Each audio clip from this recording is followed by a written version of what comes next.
Obviously, I know how excited you were, but going back to the first episode, I got to know because you talked so much about what Freddie Freeman meant to you, and I obviously know what he means to the Braves and the Braves fans.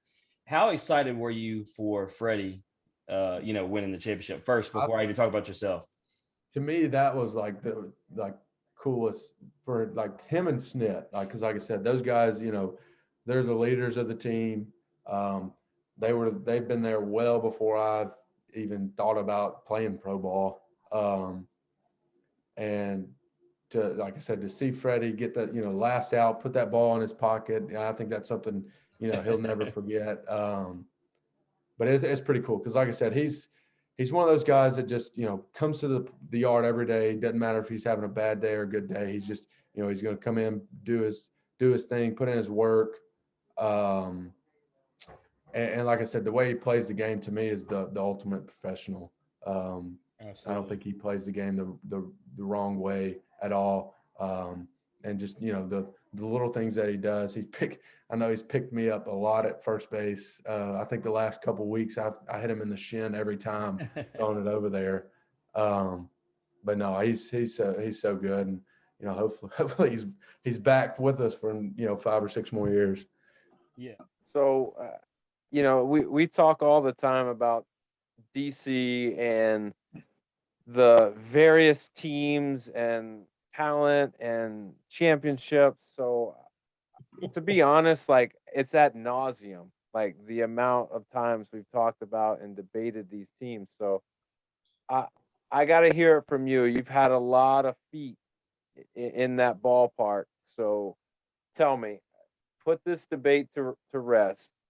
Who is the best DC team? Is it 2015? Is it 2019? And why? Okay, so I I see you laughing there, Austin.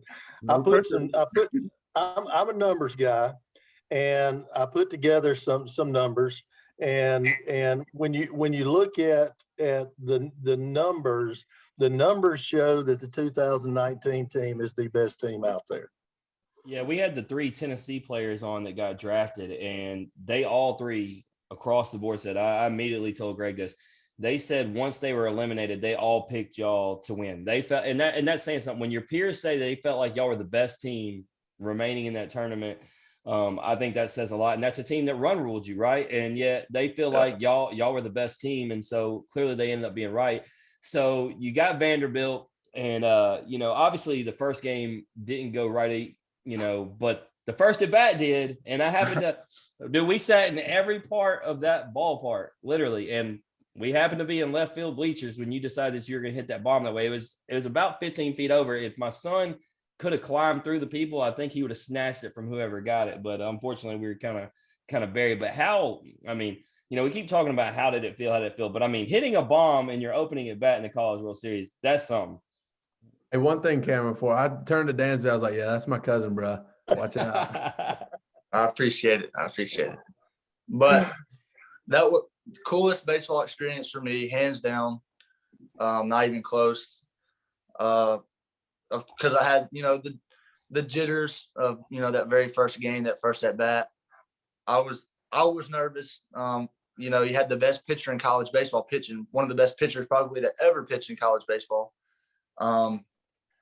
It was I got into a good count, and to be honest with you, I know Jack Leiter's going to throw me a fastball down the middle to hit just because nobody can hit it. And it was 3-1, and I told myself I'm swinging regardless. Even if he spikes at 40 feet, it will be a strike because I'm swinging at it. And he threw me a good pitch, and I hit it. And 24,000 of those fans at TD Ameritrade were ours, and it was loud. It was incredible.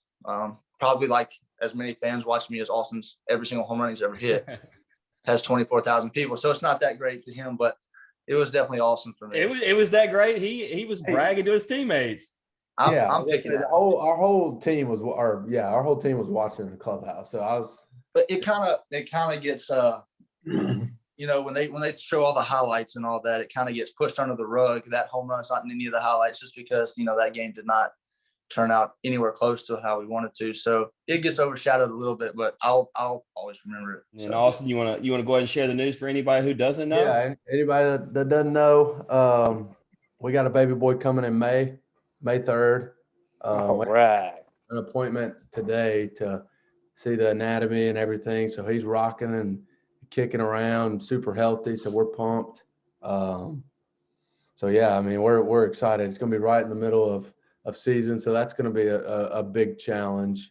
But no, we can't be more excited. I know Anna, I tell you what, Anna thought the whole time until we had our first ultrasound that it was a girl. She had all the sickness, especially going with like Milwaukee, LA, the travel on the bus. Like, funny story. People thought, so we were in Milwaukee and we were coming back from the stadium and we're sitting on the back of the charter bus. And I was there with them, by the way. Yeah. Dad's there with us and we're sitting there and all of a sudden Anna's like, we're sitting there rocking. I think we had the worst bus driver ever anyways. So she's like, I got to go to the bathroom. I'm about to throw up everywhere. Like, she's got her sickness going on. So she stands back there and I'm like turning back, checking, sitting there, I turn back around, checking. She's just standing by the bathroom, just waiting for it to happen. So next day, like all the guys come up to me and are like, hey, you got some issues back home? Everything good? Have you done something? You get caught cheating or like they thought the worst of me. And I was like, no, guy. And this is when we were trying to hide it. But we were like right there at that point where we were good enough to like, we could start telling some folks. So I was like, guys, I'm having a kid. She's got sickness, like no other. We're not fighting. She's got sickness. So that was a funny little story. But no, we're super pumped and thankful. I'm just pumped it's a boy. Anna might not be, she's happy, but she definitely wanted a girl. Hey, I'm gonna be honest with you, Austin, and Daniel can attest to this, and obviously, actually, everybody here is a girl dad. I'm gonna tell you, don't underrate being a girl dad. It's phenomenal. I agree. I was fine with it, and I would have been fine with it. But my sister Hunter and our little boy are going to be in the same grade, so they'll be hopefully best friends, kind of like me and Keegan were. So that's going to be kind of cool to watch, play out and see how that goes. So next question, Mike, is a hot dog a sandwich? Yes or no? No. Austin, baseball guy, been in lots of parks. No? No, it's its own category. Greg, hot dog a sandwich? Yes or no? No. Cameron, hot dog a sandwich? Yes or no? No. But Daniel, the key is he said it's its own category. So I need you to then go to the hamburger thing. So Mike, is a hamburger a sandwich? Yes. No. Hamburger. No. Greg, is a hamburger a sandwich? No. Cameron, is a hamburger a sandwich? Yeah. We got 2 and 2 on everything. How is a hamburger not a sandwich? The only way it's as a sandwich is if you put sandwich bread on it as a bun. That's right. I agree, Austin. If you use a bun, it's its own category. A hot dog's a hot dog. A burger is a burger. That's right. But it's a form of a sandwich. A burger is a form of a sandwich. I agree with you, Cameron.